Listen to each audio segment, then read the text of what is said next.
Mi invitado de hoy se llama David Olsen, empresario venezolano en Paraguay. Hola David. Marcos, ¿cómo estás?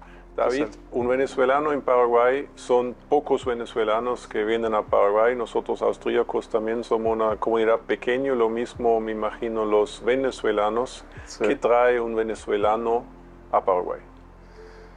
Bueno, ya somos 5.000 venezolanos, porque como quizás sabes o quizás no sabes, te cuento, en Venezuela en la última década se han ido más de 6 millones, entre 5 y 6 millones de venezolanos se han ido buscando algún lugar donde progresar, porque Venezuela está completamente acabada por la dictadura que comenzó en 1999 con Chávez y continúa hoy con Maduro, que ha acabado con la economía del país y ha hecho que todo el que se pueda ir se ha ido.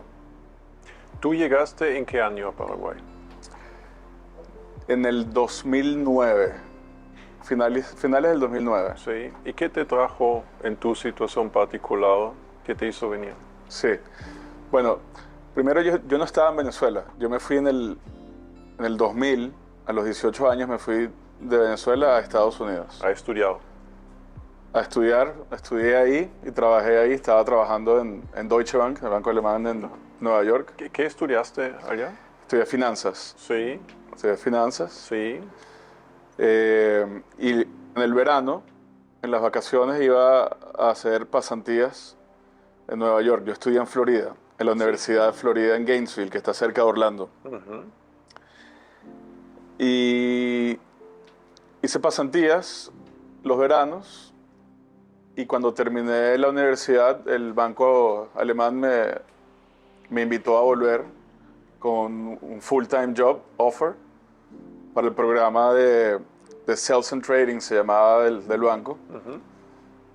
Y estuve algunos años ahí trabajando en todo lo que es la comercialización de productos financieros.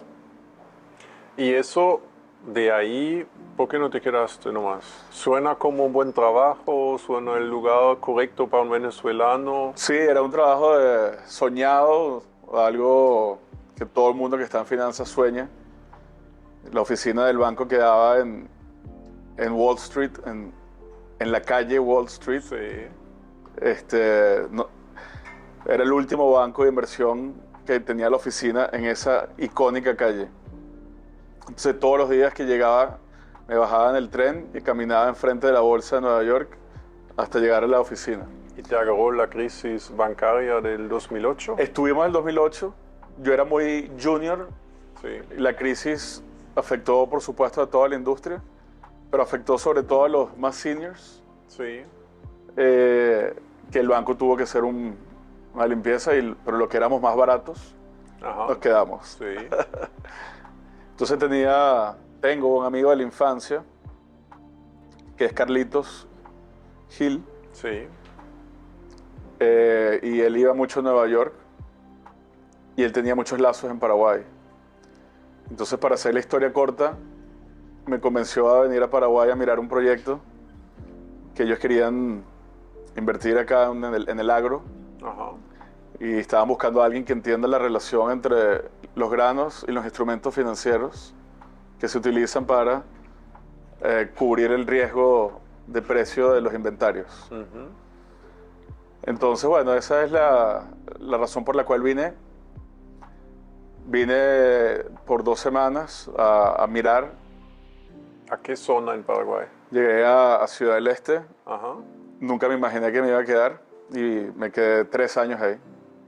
¿Y cómo fue en esa época llegando a Ciudad del Este? ¿Cómo, en comparación a Venezuela, me imagino ya Venezuela en Sí. varias áreas también puede ser un poco caótico, y Ciudad del Este es similar o es totalmente distinto? Sí, el caos de Ciudad del Este era algo que nunca había vivido del centro de Ciudad del Este, del microcentro de Sí, Ciudad del Este. sí. Pero el agro estaba concentrado en Hernandarias, en el famoso Paraná Country Club, donde estaban las oficinas de las grandes multinacionales, y nuestra oficina estaba ahí.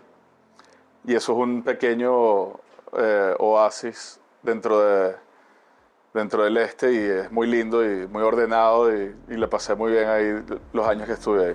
¿Cultivaron soja o qué hicieron? No, era un proyecto de comercialización de los granos, Sí. de acopio y comercialización de los granos. De diferentes. Sí, entonces un centro de acopio, como funciona, es un gran almacén que compra... Silo. Un silo, Sí. que compra de los agricultores que están alrededor del silo. ¿Y qué se produce? Principalmente soja, me imagino. Sí, en el verano en Paraguay la producción, el cultivo más importante es la soja, Sí. y en el invierno en esa región era el maíz. Era soja y maíz. Soja y maíz, esos dos. ¿Y tú básicamente hiciste un hedging de precio o...? Claro, como funciona es que se compra el producto y hay dos opciones después de comprar el producto. O lo vendes inmediatamente, Sí. o lo vendes en la bolsa, Sí. con lo que llaman los futuros, para cubrir el riesgo de que el precio caiga. Sí. Y de esa manera puedes tener tus inventarios y esperar un poquito a ver qué pasa con los precios de la logística, de los camiones, el flete, la demanda en los puertos, sin estar expuesto a que el precio de Chicago sube o baje, ¿no? Sí. Entonces el productor pequeño, mediano, vende a ustedes o vende a alguna multinacional. No puede vender directo Sí. afuera o podría. Sí, nosotros competíamos con las multinacionales y competíamos con los acopiadores locales, y tratábamos es como una suerte de subasta. Sí. El agricultor, después que siembra y espera 120 días para que su producto esté listo y le está pidiendo a Dios a que llueva, Sí. una vez que está cosechando su producto, él es el gallo, decimos en el rubro. Sí. Porque ahora él tiene el producto que todo el mundo quiere y sale a subastar y le ofrece a Cargill a un precio, o a ADM a un precio, a Bunge, a Dreyfus, a nosotros, a nuestros colegas que eran acopiadores locales, y el que pasaba el mejor precio se llevaba el producto, ¿no? ¿Y en esa función dejaste el trabajo del banco o para el banco entraste con... No. Para tomar la aventura esta paraguaya, yo dejé todo atrás. Ya, muy interesante. Sí, me parecía, cuando vi la oportunidad en Paraguay, me parecía un lugar fabuloso para emprender, ¿no? Porque suena bastante lógico. Entonces, en esa época, ¿qué se hizo antes? O sea, si no existía el silo de ustedes, ¿a dónde vendieron todos sus productos? ¿O por qué los productores mismos hicieron un lugar de acopio? Sí, realmente nosotros llegamos casi al final de la fiesta. Cuando nosotros llegamos a construir silos, ya había muchos silos. Ya. Y ya el negocio estaba madurando. No sabíamos. Ah, ok. Entonces llegamos a competir y a comprar, y la industria ha ido madurando y madurando, y los márgenes erosionándose. Se reduce. ¿Y Sí. les fue, quieres decir, no les fue como esperaron o les fue bien con ese emprendimiento? Nos fue muy bien. De hecho, los primeros 2 años fueron maravillosos, porque todavía había margen. Y yo a los 2 años decido independizarme. Ya. Y compré un camión del ingeniero Sucolillo de Timbó. Sí. Trajimos un camión no me acuerdo cuál país de Europa, creo que Portugal. Ajá. Y compramos un camión de Santa Rita. Sí. Yo con un socio. Sí. Y con esos camiones comprábamos granos comprábamos de un silo, llevábamos a un puerto o a Brasil. O sea, hiciste flete con 3 camiones. Bueno, ¿Así arrancaste? no hice flete de mi inventario. Comenzamos a comprar nuestro grano y moverlo con esos 3 camioncitos. Sí. Y después tercerizábamos muchos camiones. Ajá. Y comenzamos a mover maíz y soja Sí. hacer trading de granos, ¿no? Sí. Y así fue como empecé mi primera empresa, mi primer emprendimiento. ¿Y por qué no continuaron conjuntos con el mismo...? Ese era un grupo, yo estaba trabajando con un grupo de personas que eran socias, y ellos se dividieron internamente. Ajá. Y en esa división, un socio se quedó con los silos Sí. de Paraguay, Sí. otro se quedó con unos activos en Argentina, otro se quedó con unos activos en República Dominicana, y uno de ellos, que era uno de los socios minoritarios de esa empresa, me dijo, mira, puedes seguir con ellos o si quieres vamos tú y yo y abrimos algo nuevo, ¿no? Ya. Y tú puedes ser mi socio. Y abrieron. Y ahí yo abrí, sí. Entonces tenías 3 camiones para comenzar, compraste granos y vendiste el grano y tenía el margen de por medio. El margen. Sí. Después, Cargill decide vender un silo en Santa Rosa de la Guaraí, que era el norte en San Pedro. Estaba a un muy buen precio. Y compramos ese silo. Y después nos dimos cuenta que estaba en la zona del EPP. Ya. Y por eso estaba a tan buen precio. Estaba en esta zona roja de guerrillas. Entonces mudaron toda la operación comercial básicamente a 300 kilómetros a otra zona, más o menos a la distancia, ¿no? Sí. Para que la gente pueda imaginarse, del este de Paraguay lo mudaste más al noroeste, pero a una distancia importante, o sea, son diferentes clientes. Sí, es así mismo. Yo vivía en Ciudad del Este y con ese nuevo negocio de ese silo, sí, dejó de tener sentido que yo viva en Ciudad del Este, que está cerca de la frontera con Brasil, para los que nos escuchan, sí, al lado de las cataratas. sí. Y me mudo con mi familia a Asunción. Me caso con una paraguaya, que ella era de Asunción, así que estaba feliz que estábamos regresando. Y yo iba todas las semanas a San Pedro, a desarrollar el negocio en San Pedro. ¿Y ese en qué año fue? Esto fue hace 11 años. No sé. Eso era en ese momento todo lo del EPP ya era muy presente. Estaba muy presente en ese momento. Para que la gente entiende, sí. Eso era una... ¿Cómo lo caracterizas? O sea, el EPP, ¿para qué explicas para las personas que entienden el canal? El EPP es un grupo guerrillero con una bandera ideológica. Especialmente en la zona de San Pedro. Concentrada en la zona de San Pedro, en la zona que en esa época habían secuestros o generaron problemas. Sí, exacto. En la zona. ¿Cómo les impactó o podrían trabajar sin problema? Nos impactó mucho.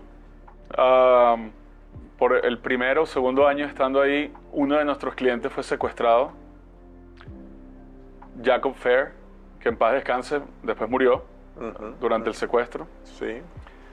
Y él había entregado su maíz de su cosecha en nuestro silo. Entonces imagínate lo triste que fue. Su hermano después vino a contarnos que su hermano había muerto y que... ¿Y afectó la producción en el departamento? ¿Muchas personas abandonaron o cómo fue eso en la realidad como consecuencia de eso? Yo diría que ha sido un poco más lento de lo que pudo haber sido el desarrollo, pero los paraguayos han sido muy valientes continuando el desarrollo de esa región del país porque han seguido, ¿no? Han seguido, inclusive en las zonas más peligrosas de esa región del país, sigue la producción, la agricultura, la ganadería. ¿Y compraron más tierra? Ya que me imagino en esa época los precios eran bajos por la incertidumbre y la inseguridad. Sí, nuestro negocio nunca fue comprar tierras, era el acopio. Sí. Y esa zona del país venía y viene una transición de la ganadería a la agricultura que continúa. Los precios quizás son inferiores a los precios de Canindeyú, de Alto Paraná. Sí. También tiene un régimen de lluvia un poco inferior, pero es una zona muy productiva y los suelos son muy buenos, ¿no? ¿Cuánto cuesta más o menos hoy día una hectárea de suelo para soja en San Pedro? Yo creo que se puede conseguir en $6,000 tierra y la hectárea. La hectárea. Y si hoy viene un inversionista de afuera, ¿lo crees que el departamento de San Pedro es seguro para invertir o no recomendarías ir a esa zona? Yo creo que es seguro para invertir. Ya. Sí. Ok. Creo que hoy en día es seguro. Lo único importante es que el que invierta sea agricultor, porque solo los agricultores tienen la estamina para aguantar los riesgos de la agricultura, ¿no? ¿Y cómo continuaba la historia allá del silo y tuyo? Bueno, a medida que pasó el tiempo, fue madurando más la industria. Los agricultores fueron construyendo sus propios silos. ¿Eso es algo que ocurrió en todo el país? En todo el país. Ya. Y los márgenes siguieron cerrándose. Y en enero de este año vendí el 50% de mis negocios, que era mi participación. De ese silo. De Sí. eso teníamos dos silos. Sí. Uno en Nueva Durango y uno en Río Verde, Nuevo Durango es también San Pedro. San Pedro. Sí. Le vendí mi participación accionaria a mi socio.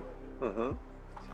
Él quería continuar y yo quería dedicarme a otros granos como la chía y el sésamo, que es a lo que me estoy dedicando hoy, Ujú. que tienen otros fundamentos. ¿Ha plantado? No. Yo estoy seguro de que agricultor no puedo ser, no tengo el estómago para eso. Sí. Entonces igual, el negocio es comprar de los agricultores y procesarlo y exportarlo. ¿Procesar quiere decir lo haces aceite? ¿O qué No, haces? en este caso nosotros lo que hacemos es limpiarlo y secarlo. Secarlo y limpiarlo. Ujú. ¿Y embalsado? Y embolsar. ¿En big bag o así pequeño ya? En bolsas de 25 kilos. Ah, más pequeño ya. Más pequeños. Sí, la diferencia importante entre los commodities, como la soja y el maíz, y la chía y el sésamo, es que los commodities que se producen en Paraguay son para alimentos balanceados de animales Ujú. y se comercializan en grandes cantidades, en graneles, en barcos, y son solamente los grandes capitales que tienen la capacidad de puertos y de logística de río y de barcazas para mover la producción del campo de Paraguay a los destinos.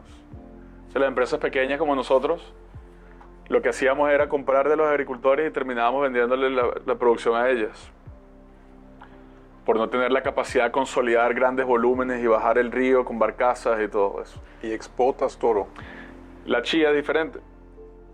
La chía es un producto de consumo humano que se puede meter en un contenedor y exportar directamente a los mercados de Europa y Estados Unidos. Entonces, las empresas como nosotros, las pequeñas, podemos aprovechar y disfrutar del margen final, digamos, del producto. Entonces, ¿tu comprador es una cadena de supermercados o alguien que después lo Sí, etiqueta o...? sí, nuestros compradores son los distribuidores de los supermercados. Ya. Por ejemplo, nosotros llevamos nuestra chía, llega hasta Walmart, hasta Costco, hasta Trader Joe's, Ujú. a través de los distribuidores que compran la chía de nosotros y hacen lo que llaman la marca blanca, el private label, y le ponen al supermercado su chía con su marca, ¿no? ¿Y eso por qué son bolsas de 25 kilos y no cantidades más grandes, mayores? Ellos van a repaquear igual, ¿no? Me Sí. imagino. Es muy eficiente meter 20 toneladas en bolsas de 25 kilos en un contenedor. Es más eficiente Ok. que meter 20 big bags, porque se paletiza, entonces después el cliente puede sacar el pallet, Ya. organizarlo con un forklift, con un montacarga dentro del warehouse, dentro del, ¿cómo se llama? Del depósito. Entonces es una logística interna fácil en 25 kilos. Me recuerdo aproximadamente 10 años atrás, hablé con un productor de chía y estaban todos muy festejando porque creo que llegó el precio al $4 o algo así. Después sembraron, todos copiaron, sembraron chía. El año que viene era $1 o algo así Sí. y casi no podían cubrir el costo. ¿Cómo es hoy la producción de chía y los precios en relación? Porque Paraguay es uno de los principales productores, creo, ¿no? Sí, Paraguay es el principal productor del mundo. Produce chía. más del 60% de la producción, la producimos en Paraguay. Ya. Es el único rubro en que Paraguay es el número uno, indiscutiblemente. Ujú. En soja somos el sexto, Sí. pero Brasil produce 180 millones de toneladas de soja, Estados Unidos 160 millones de toneladas, Argentina 50 y Paraguay 10. Somos número 6, pero muy lejos del número 1. En Paraguay somos el número 1 y el que más se nos acerca produce una fracción de lo que producimos acá. Es un fenómeno cultural a nivel del campo que se adoptó en Paraguay y que se consolidó la chía. ¿En qué área de Paraguay se produce principalmente eso? Se produce en todo el país. O sea, ¿no requiere el mismo suelo como soja, por ejemplo? ¿No requiere mucho agua la chía o sí? Sí requiere mucha agua, pero en toda la zona oriental hay suficiente agua para que se produzca chía. Y en el Chaco también se siembra chía, pero en el Chaco a veces hay agua y a veces no hay, ¿no? Y a nivel rentabilidad, ¿la chía crees es para el productor mismo? O sea, si hoy viene alguien de afuera, compra un campo, Sí. ¿apostar por soja como la gran mayoría? ¿O qué decís, la chía aún es un buen nicho para meterse? La chía es un cultivo muy rentable, mucho más rentable que el maíz y que el trigo, que son cultivos de invierno. Entonces los productores en Paraguay en el verano hacen soja y en el invierno hacen o chía o maíz o trigo. Los dos van en paralelo. Van en paralelo. Ok. Sí. Pero no siguen, entonces no incrementa más y eso no baja el precio de la chía mismo, ¿o cómo se balancea eso? Bueno, eso es una buena pregunta y es lo más importante de este negocio en particular. La demanda mundial de soja en el mundo son más de 400 millones de toneladas. Paraguay produce 10 millones de toneladas. Y nuestros vecinos y Brasil y Estados Unidos producen el resto para llegar a 400 millones. Y si se produce más, el mercado mundial y las cadenas alimenticias que utilizan la proteína de la soja pueden básicamente consumir todo lo que se produzca. Sí. La chía es un ingrediente, es un nicho y el consumo mundial es 70.000 toneladas. O sea, 40 millones versus 70.000. Entonces, cuando la cosecha es muy buena en Paraguay y la cosecha es buena en Bolivia y la cosecha es buena en Argentina, hay más chía de lo que se necesita. Y ahí es cuando los precios van Sí. y caen Sí. muchísimo. Sí. Entonces los agricultores tienen la chía como una alternativa, pero es muy importante que lo hagan con un contrato y que sepan ya a quién le van a vender la producción. Porque O sea, ¿tú cierras el precio con el producto antes? claro, nosotros le decimos a los agricultores, si quieres sembrar, nosotros podemos comprar a este precio, se negocia y se puede hacer ese acuerdo, ese preacuerdo. ¿Y cómo se comporta la demanda? ¿Está incrementando el consumo de la chía mundialmente? Sí, la demanda crece todos los años, según nuestro análisis, un 3% al año. Ok, porque según lo que leí sobre chía, tiene muchos nutrientes, o sea, tiene muchos componentes, es muy saludable y recomendable. Sí. ¿Ese mensaje falta transmitir más que la población humana consume más chía, o es por el sabor que no es para todos? No sabe a nada, tiene un efecto crunch. Sí, sí. Se lo puedes poner al arroz, a la ensalada, al yogurt, al jugo. No te va a cambiar el sabor de nada. Sí. Y es una bomba nutricional. Nosotros, este año que estábamos presentándole a los bancos nuestro proyecto para seguir levantando fondos para capital operativo, contratamos a una nutricionista que nos haga un análisis comparativo de 100 gramos de chía equivalen a qué. Sí. Porque se escucha de que es un superfood y Sí, todo. eso, sí. Y el resultado de este trabajo fue impresionante. En 100 gramos de chía hay la misma cantidad de omega 3 que hay en 7 salmones filets de salmón. Sí.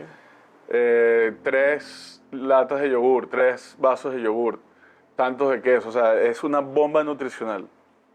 Pero la chía, o sea, una cuchara o dos, ¿son cuántos? 5 o 10 gramos, es una porción más o menos, ¿no? Sí, o sea, 2 cucharitas deben ser como 10 gramos. Sí. 5 gramos, sí. ¿Y tú consumes eso, por ejemplo, una vez al día o le...? Cada vez que me acuerdo, porque a veces se me olvida, lo pongo en cualquiera Sí, de los componentes de lo que hay en el plato porque sí. estoy ingiriendo los nutrientes y no cambia nada, ¿no? ¿Sobredosis se puede tener o no? No creo, Tiene ¿no? bastante, y después Sí. el intestino Es aguanta buenísima para el bien. intestino Ajá. porque se absorbe la humedad y crece y se crea un gel y tiene una cantidad de beneficios para la salud. Pero el único uso de la chía es alimenticio, ¿no? ¿O se usa para productos cosméticos o algo así también? Está creciendo la industria, hay derivados de la chía, está el aceite, está harina, se utiliza Sí, para panificados, sí. se está comenzando a utilizar para alimentos balanceados para caballos, para perros. Eh, el aceite se vende en cápsulas para ingerir el aceite por el omega 3. Y industrializar más el producto aquí en Paraguay, ¿cómo ves el potencial en eso? Ya que la materia prima está aquí, sería el próximo paso importante. Claro, es el próximo paso. Hay empresas que lo están haciendo en otros países y lo están haciendo muy bien. Nosotros, por ejemplo, somos comerciantes de materias primas, entonces no tenemos en el ADN ese valor agregado. Nos sentimos muy cómodos en ese trabajo en el supply chain. Pero hay una empresa en Chile, por ejemplo, que se llama Venexia, que hace de todo con la chía, ¿no? Y es muy, muy exitosa. Y los productores de la chía en los últimos 5 o 10 años en general, ¿cómo les fue? Porque sabíamos, por ejemplo, hicimos una entrevista de ganadería y tenemos al nivel país, cada vaca debe más o menos 1.000.000 de guaraní y sigue incrementando. Sí. Entonces luchan con el precio y con todo. ¿Cómo van los productores de la chía? Sí, no, la chía es muy rentable, el costo de producción es la mitad de lo que cuesta producir maíz, entonces les ha ido muy bien. Se gana plata, pero tiene un problema la chía, que no deja cobertura en el suelo después de que se cosecha. ¿Qué significa eso? Okay. Después de la soja, los agricultores suelen poner maíz, porque el Sí. maíz es una planta grande Sí. con muchas hojas, Sí. un tallo grueso, Ajá. que después que viene la cosechadora y se lleva el maíz, la mazorca, Sí. toda esa materia verde queda en el suelo. Y es bueno para el suelo. Y es bueno para el suelo por dos cosas, porque tiene toda esta materia verde Orgánico, que sí. se incorpora al suelo, Ajá. y también porque después se crea una suerte de superficie que hace un efecto sombra en el suelo. Imagínate toda esta materia verde que se secó y queda, y cuando falta lluvia protege el estrés hídrico del suelo y no se evapora el agua tan rápido cuando hay mucho calor y no llueve. Sí. Y lo contrario sucede cuando no tienes esa materia verde, que cuando no hay esa cobertura y no llueve, entonces se evapora muy rápido el agua del suelo y el cultivo sufre más y sufre más rápido. ¿Cómo es la planta de chía? Yo nunca la había visto, creo. No tengo esa imagen en mente. El maíz sí, Sí. pero la chía, ¿cómo es? ¿Es muy alta, muy baja? Puede llegar quizás a 1,5 metros de altura, Sí. tiene una flor morada muy linda, La flor da la semilla. ¿Y se cosecha a máquina o a mano? se cosecha a máquina. ¿Ya? Se puede cosechar a mano también, pero Ajá. Y ahí no queda mucho material que es bueno para el suelo. no, por la naturaleza de la planta, no queda casi nada. Eso significa, normalmente se hace un ciclo de cada segundo o cada tercer año.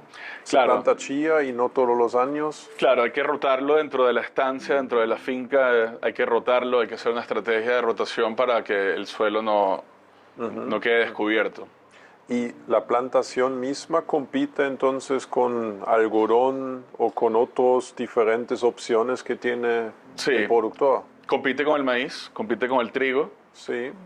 y compite con la canola, quizás. Sí. Porque maíz Es un cultivo de invierno. maíz es como igual macizo como soja o aún más macizo, me imagino, a nivel mundial, ¿no? Como alimento para los animales. Claro, el maíz tiene una demanda insaciable, tiene mucha liquidez, fácil de vender pero es un riesgo muy alto, porque el costo de producción es alto, el precio no es tan alto. Entonces, te tiene que ir muy bien para ganar plata con el maíz. Igual se planta mucho maíz en Paraguay porque es muy bueno para la rotación del suelo.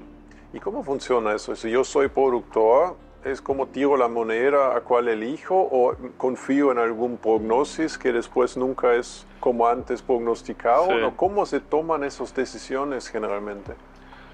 ¿Qué voy a plantar? Sí, yo creo que el raciocinio y la lógica de la decisión depende mucho de quién está plantando el campo. Si es el dueño del campo o es un arrendatario del campo. Ajá. Claro, ¿conserva más la tierra o no? Claro, el dueño del campo tiene una mirada más a largo plazo sobre su activo, que es su suelo. Sí. El arrendatario necesita ganar plata ahora, porque tiene que pagar el alquiler, porque generalmente no tiene los mismos recursos y el mismo capital que el dueño, y está entrando en un negocio más de corto plazo. Entonces, dependiendo de la estrategia, la primera decisión es, bueno, ¿qué necesita el suelo? Pero termina imperando también con qué voy a ganar más plata en los próximos 4 o 5 meses. Y la decisión se toma en base a cómo están los precios en el momento de tomar esa decisión. Sí. ¿Y tú sigues compitiendo entonces con los multinacionales, comprando los productos, compitiendo precio? Sí, no, las multinacionales no se meten en este negocio, es muy chiquitito para ellas. No quieren la No, chía. esto no es. Por eso es maravilloso. ¿Pero quién es tu competidor? Mi ¿A quién competidor, lo venden si tú no estás? hay muchas, hay 41 empresas en Paraguay que exportan chía. ¡Wow! 41. Sí. ¿Y en ese rubro hay una consolidación? ¿Se están fusionando o siguen todos coexistiendo? Hay una consolidación del volumen. Yo creo que dentro de unos años las empresas que hagan más volumen van a poder ser rentables y después muchas no van a poder ser rentables. Pero si dijiste Paraguay hace el 60 o 70% de la chía mundial, entonces ¿el precio hace la bolsa afuera o Paraguay hace el precio? Paraguay hace el precio, no hay bolsa en chía, No hay. es un mercado oscuro ¿Ya? y el precio se determina en las ferias. Por ejemplo, nosotros fuimos a la CIAL de París el mes pasado, Sí. vamos a Nuga, a Colonia, a Alemania, a la feria allá, vamos a California, vamos a Dubái, vamos a todas las ferias y ahí se habla y nuestros clientes nos hacen propuestas de precio y nosotros hacemos propuestas de precio y ahí se pacta, ¿no? ¿Y ese volumen de chía, cuántos hectáreas de plantación equivale eso? Paraguay sembró este año 200.000 hectáreas. 200.000. Porque no es tanto, me imagino, con esos 200.000 ya tener un 70% del consumo mundial cubierto. Si la lluvia hubiese sido buena este año, en esas 200.000 hectáreas se hubiesen producido 100.000 toneladas. Sí. Y 100.000 toneladas es mucho más que la demanda mundial, Ya. pero no llovió. ¿Y por qué los demás países no suben ese tren? Han subido, pero cuando muchos siembran, el precio se desploma y deja de Sí. ser atractivo para Sí. el agricultor. Ok. Entonces lo dejan a Paraguay su Bueno, chía. Bolivia trató de volver este año y sembró bastante, pero fracasó por el clima, porque no llovió. Ya. Y Paraguay le fue bien, pero le fue bien en volumen de producción como país. Pero la producción por hectárea no fue muy buena, porque no llovió en abril y en mayo, momento crítico para el desarrollo de la planta. ¿Y ese producto vence o no vence? Porque me recuerda la chía es un grano fino, pequeño, seco, Sí. pareciendo, viéndolo, que eso dura años. Sí, el shelf life le llaman, es como 2 años. 2 años. Sí. No tanto. Entonces hay que consumirlo relativamente rápido. Sí, seguramente es un poco más, pero el mercado se maneja con ese shelf life. Ok, Sí. ok. Volviendo a lo de antes, entonces tú eres de Venezuela, viniste aquí, hiciste ese camino. De los 5.000 venezolanos, en la suma es poco, ¿no? Porque son 6 millones que salieron de Venezuela. Venezuela tiene 28 millones de habitantes. Sí. éramos 6 millones más, Sí. 34. Que se distribuyeron en el mundo. Se distribuyeron en el mundo. ¿Y a qué se debe que Paraguay, de todos esos 6 millones, solamente, entre paréntesis, captó 5.000? Sí, yo creo que el venezolano opta por mercados más grandes, por economías más grandes. Hay 2 millones en Colombia, Sí. en Chile hay 600.000, 700.000, en Perú hay 400, 500. Entonces son las economías más grandes las que retienen a los venezolanos. En Paraguay pasan mucho en tránsito hacia Brasil y hacia Argentina. Ya. Entonces, hoy en día siguen viniendo más o la misma cantidad, sigue siendo poco. Seguro llegan más, pero no tanto. Porque me recuerdo, tú estuviste en la época, hace 10 años atrás, estuviste embajador de Venezuela en Paraguay, ¿no? Yo fui embajador de Venezuela en el 2019. Ah, recién, hace Recién. 5 años, Sí. ok, sí. Okay. Embajador de Venezuela en Paraguay Sí. representando a la resistencia democrática que estaba tratando de sacar Sí. al régimen de Nicolás Maduro. ¿Y durante ese periodo recibiste mucho interés de venezolanos que querían venir o ya estaban ya en otro lado? Porque los 6 millones casi todos ya fueron antes, me imagino, ¿no?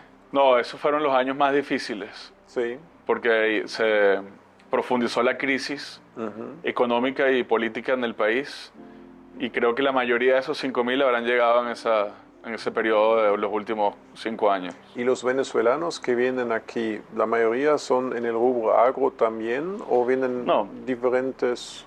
Diferentes, Ya. sí. Y para los que están hoy mirando desde Venezuela, ¿qué recomiendas o qué les dices si vienen ahora a Paraguay, dónde poner su nariz? Depende. Depende de cuál es su oficio, a qué se dedican, ¿no? Paraguay tiene un mercado de 6 millones de habitantes, quizás 7, un mercado pequeño, y quizás los grandes negocios de escala son de producción, la ganadería, la agricultura, servicios quizás, telecomunicaciones, pero una economía en términos relativos pequeña. Entonces, quizás es un excelente lugar para emprender, pero para trabajar quizás las economías más grandes le dan más oportunidades a las personas que tienen que comenzar a rehacer sus vidas profesionalmente. ¿Qué harías diferente volviendo, mirando hacia atrás, 15 años? Yo llegué muy joven, yo tenía 27, 28 años cuando llegué, y había estudiado finanzas, había hecho una especialización en entrepreneurship, en emprendedurismo, y muchas cosas que uno aprende, a veces uno se lo olvida cuando está emprendiendo y uno tiene el síndrome del CEO o del fundador que piensa que a mí me va a ir mejor del incumbent, de los que están Sí, sí. en la plaza. Entonces quizás hubiese prestado más atención a la madurez de la industria en la que estaba entrando. Por ejemplo, ya la soja y el maíz era un negocio muy maduro, y con toda la energía y todas las ganas que teníamos, igual no teníamos ningún diferenciador. Y en esos negocios así de maduros, la única diferenciación es el precio, y por ende son intensivos de capital. Y si eres una empresa pequeña que te estás fondeando en el mercado local y que no tienes grandes capacidades de almacenamiento y de logística, no tienes nada que agregarle a nadie. Entonces, lo que hubiese hecho diferente es encontrar un nicho antes. Ahorita estoy en un nicho que es un ingrediente,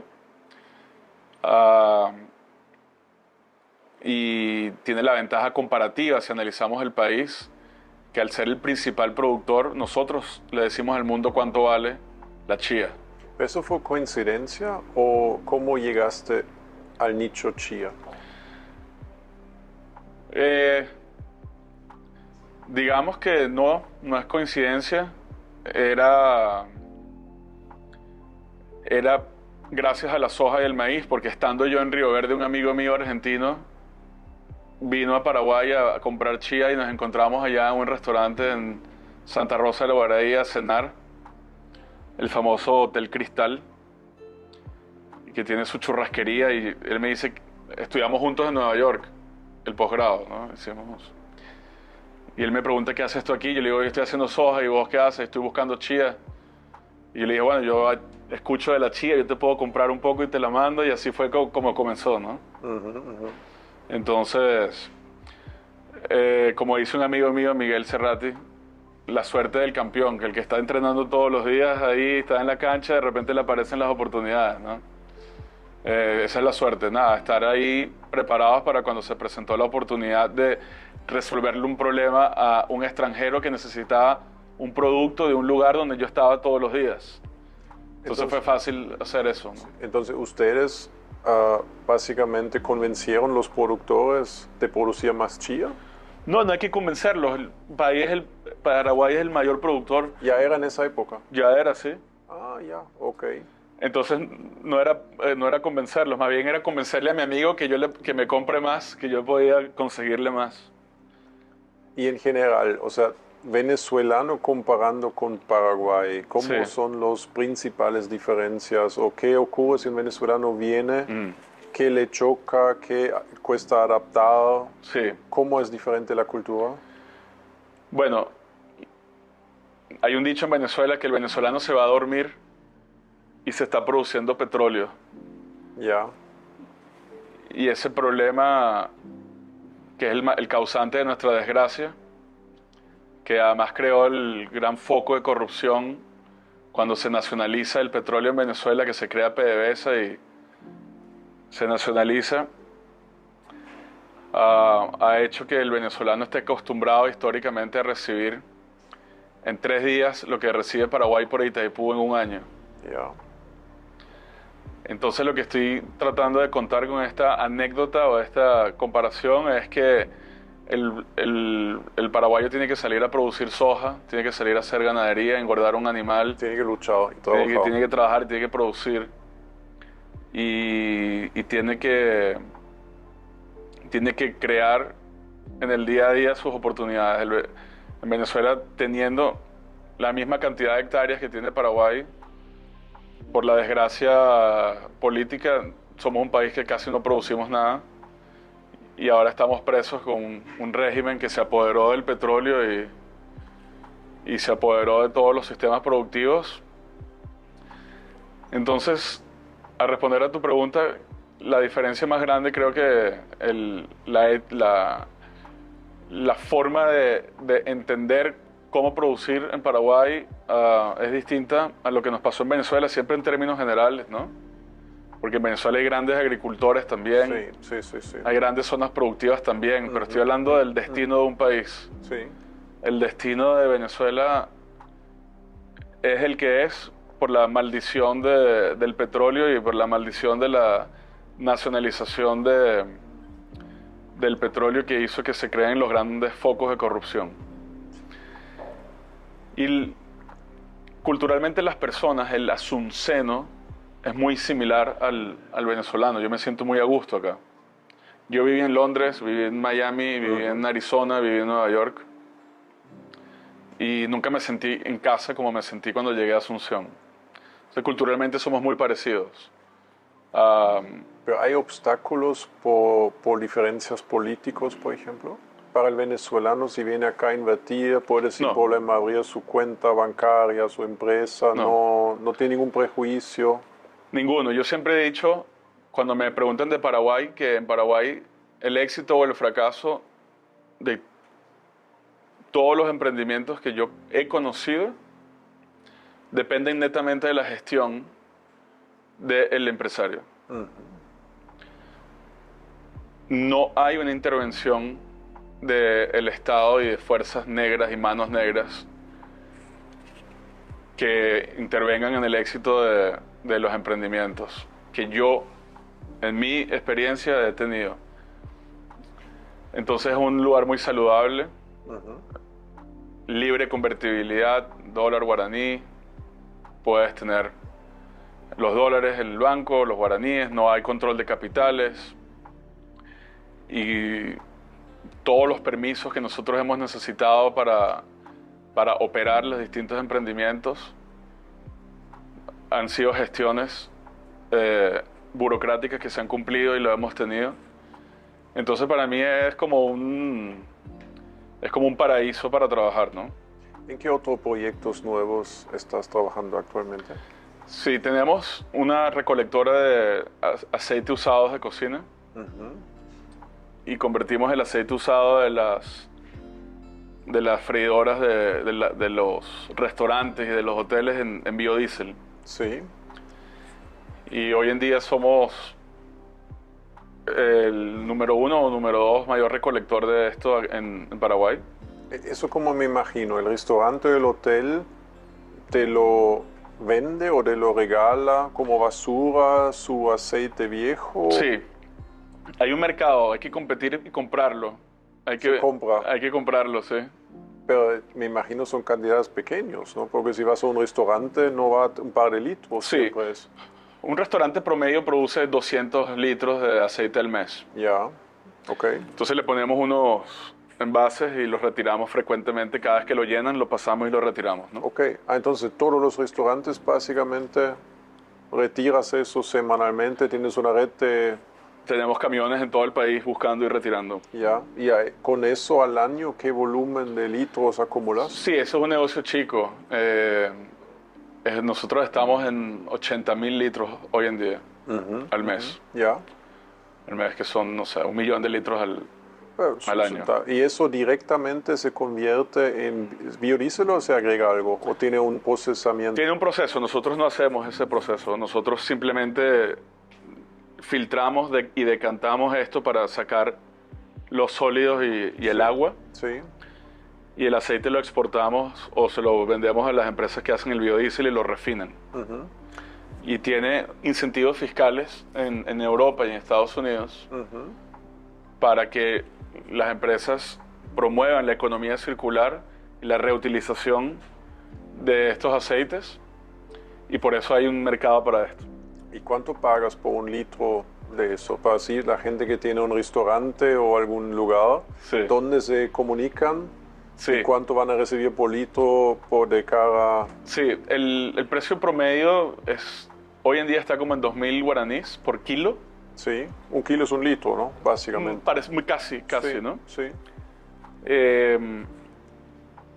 Y ese precio puede mejorar si es que el volumen es mayor, o puede bajar si el volumen es muy pequeño. Si el costo de recolectar es muy grande, al ir a un lugar muy lejos para recoger muy poco, entonces casi el precio se va a cero, ¿no? Sí.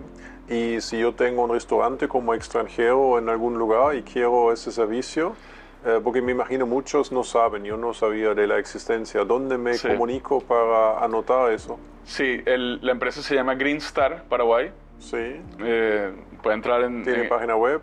Tiene página web, puede entrar en internet y nos llaman y pasamos a retirar cuando ellos necesiten que se retire. ¿O hay que tener un volumen mínimo para eso? Sin problema. ¿Ustedes traen Nosotros entregamos el frasco y tenemos camiones dando vueltas siempre. Sí, y se hace una mensual, una liquidación. Y se hace una liquidación después de acumular cierto volumen para que tenga sentido el... Fantástico. Sí. ¿Eso existía como negocio antes? Existía, sí. Hay un señor español que es el pionero en Paraguay, que lo ha venido haciendo hace ya un tiempo atrás. Y bueno, nosotros ahora entramos a tratar de agarrar un poquito de ese mercado. ¿Cómo te ocurrió eso? Un amigo mío en Miami tenía 6.000 cuentas. Sí. Y vendió su empresa por $24 millones el año antepasado. A 6.000 restaurantes que le llenaban de aceite, básicamente. Sí, Ajá. en el sur de la Florida. Sí. Y como vendió su empresa a una multinacional y no podía continuar compitiendo tenía un non-compete, entonces decidimos hacerlo acá en Paraguay Suena súper interesante. para que no se aburra él. Sí. Y antes, o sea, la mayoría de los restaurantes que son clientes tuyos, ¿eran clientes del español o ni sabían de la existencia de ese Yo creo servicio? que sí. Creo que la respuesta corta es sí. Sobre todo en Asunción. En el interior mucha gente Ni sabe, ¿no? O tira nomás tira. en algún lado. Entonces es algo bueno también para Claro, conservar el medio ambiente. es muy importante. Cada tonelada de aceite que no se va al caño evita la contaminación de millones de litros de agua en el río, ¿no? Y eso de no se continúa con más diferentes tipos de basuras que recoleccionas, ya que llevas el aceite y procesas también, ya que es el Sí. mismo flete, ¿o cómo es eso? Sí, eso intuitivamente sí. Sí, Todavía no lo hemos logrado hacer porque estamos consolidando los procesos, ajá, porque cada negocio tiene su particularidad. ¿Viste? A veces dicen que si el cliente o el proveedor es otro, entonces es otro negocio. El cliente del plástico es otro, entonces es otro negocio. Entonces nos enfocamos en perfeccionar este modelo primero. ¿existe lo mismo, por ejemplo, para plástico? Que alguien retira mensualmente y Hay. busca todo el plástico. Hay. ¿Existe también? Y hay redes de recolectores y ahora hay, creo que Coresa se llama una empresa que compra el plástico y lo recicla y tiene un convenio con Impet y con Coca-Cola y están haciendo botellas recicladas. Es lo que está en boga, ¿no? Todo este mundo de la economía circular está ahora en la palestra de la conversación. Entonces siempre te fue muy bien en Paraguay, ¿no? No me quejo, no siempre me fue muy bien, pero en el aftermath Sí. estoy contento porque después de todos estos años ha valido la pena dar el paso de emprender. Gracias, David, por tu tiempo. No, gracias a ti, placer.